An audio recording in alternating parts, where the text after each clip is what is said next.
स्वागत है आपका श्री तिरुपति ज्योतिष कार्यालय एवं वैदिक पूजा पाठ सॉल्यूशंस के चैनल पर।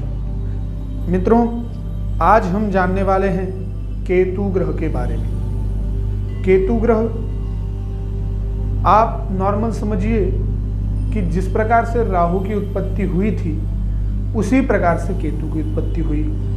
तो सबसे पहले स्वरभानु नाम का जो दैत्य था उसके दो टुकड़े हुए। अमृत पाश प्राशन करने के कारण ऊपर का भाग राहु कहाया और नीचे भाला भाग केतु कहाया। केतु के जो आदि और प्रत्यादि देवता है उसमें चित्रगुप्त और ब्रह्मा जी का नाम आता है। चित्रगुप्ताय नमः ब्रह्मणे नमः, ऐसे दो आदि प्रत्यादि देवताओं से केतु सुशोभित होते हैं। केतु कुलस्योन्नति, केतु ये संतान के कारक है, कुल की उन्नति कारण के कारक है। कुल की उन्नति कैसे होगी? जब संतान पुत्रवान होगी, तो इसके लिए संतान के कारक केतु को कहा जाता है। केतु का बहुत सिंपल सा मंत्र मैं आपको यहाँ पे सुनाने जा रहा हूँ, उसे सुनिए, बहुत सी चीज उसमें समझ में आ जाएगी आपको। पलाश पुष्प शंकाशम तारकाग्रह मस्तकम रौद्रम रौद्रात्मकम घोरम तम केतुम प्रणमाम्यहम। ऐसे केतु का स्वरूप है, ये केतु का वर्णन है।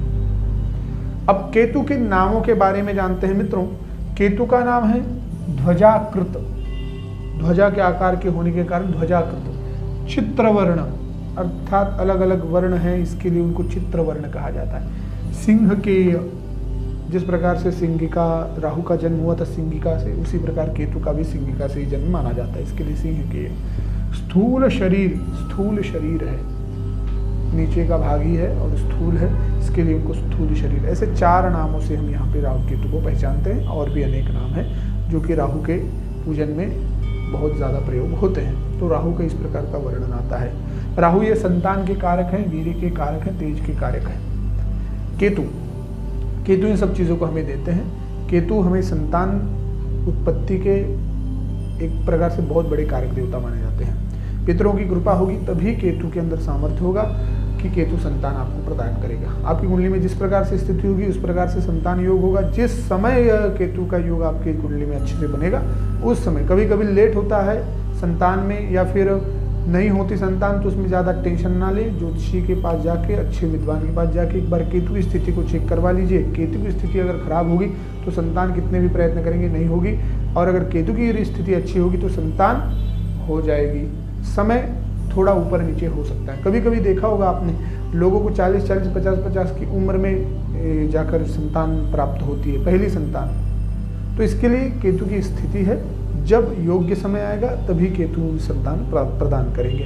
तो मित्रों, इनकी राशि जो है वो मीन राशि में इनका कंट्रोल होता है। मीन राशि अर्थात गुरु की राशि में, जो गुरु के मित्र हैं, इसीलिए गुरु इनके सम होने के कारण इनकी जो राशि है वो मीन राशि इनको दी गई है। और गुरु की राशि में ये उच्च के होते हैं, धनु राशि में ये उच्च के हैं, और मिथुन राशि में नीच के हो जाते हैं। जिस प्रकार से आपने राहु को देखा, राहु मिथुन में उच्च के तो धनु में नीच के।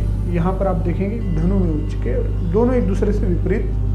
कभी भी ऐसे भी आप कुंडली में देखेंगे तो राहु अगर यहाँ पे है तो केतु यहाँ पे होंगे, और अगर केतु यहाँ पे है तो राहु यहाँ पे होंगे।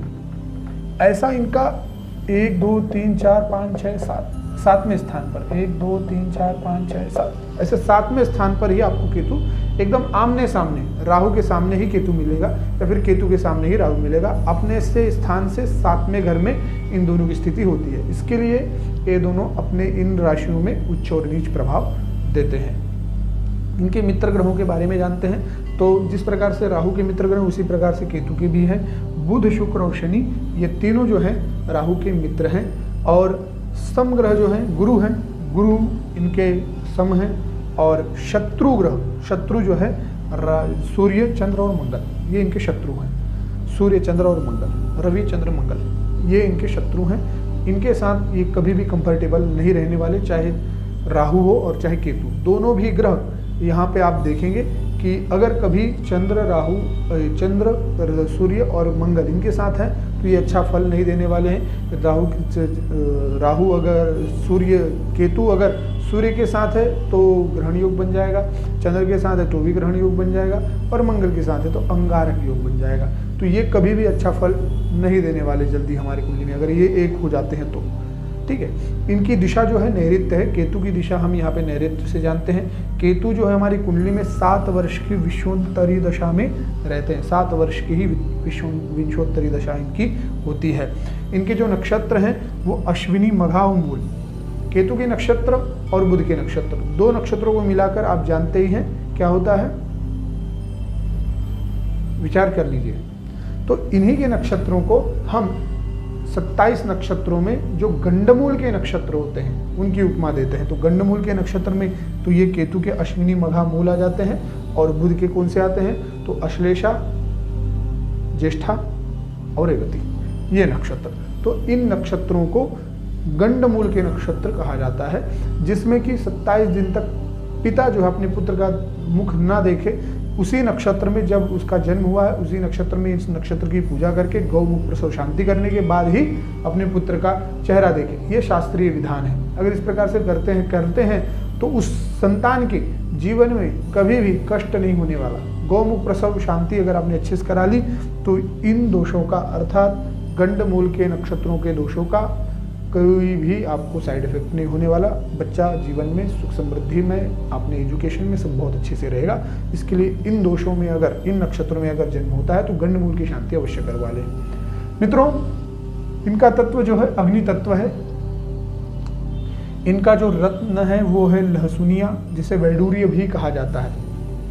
वैडूर्य, लहसुनिया एक ऐसा रत्न होता है जिसमें बीच में ऐसा एक छोटा सा ऐसे लहसुन जैसा जो है आकार बना होता है। एक सफ़ेद कलर का होता है, उसके अंदर एक अलग कलर का, अर्थात वो क्रीम कलर का होगा या फिर बहुत ज़्यादा लाल होगा या पीला होगा या फिर ऐसे केशरी कलर में होगा। ऐसे अनेक प्रकार के लहसुनिया रत्न मिलते हैं।